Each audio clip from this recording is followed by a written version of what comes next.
துறை அமைச்சரும் குடியரசுத் தலைவரை சந்தித்து பேசிக் கொண்டிருக்கின்றார்கள்.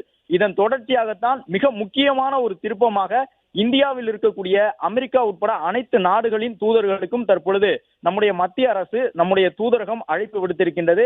இந்த தருணத்தில் இந்தியாவிற்கு ஆதரவாக உலக நாடுகள் நிற்க வேண்டும் என்ற ஒரு வேண்டுகோள் அடிப்படையில் இந்த அழைப்பு விடுக்கப்பட்டுள்ளதாக தெரிய வந்திருக்கின்றது. பாகிஸ்தானுக்கு எதிரான ஒரு விரைந்த நடவடிக்கையை இந்தியா மேற்கொள்ள இருக்கின்றது. அதற்கான அனைத்து முயற்சிகளும் தற்போது தயார் நிலையில் இருக்கின்றன. எனவே அனைத்து உலக நாடுகளுக்குமான ஒரு அழைப்பாக இந்தியா பார்க்கின்றது.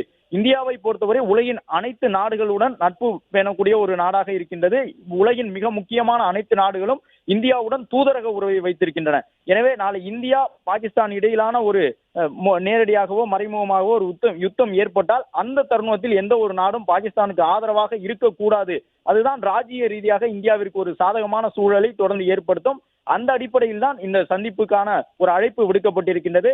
அனைத்து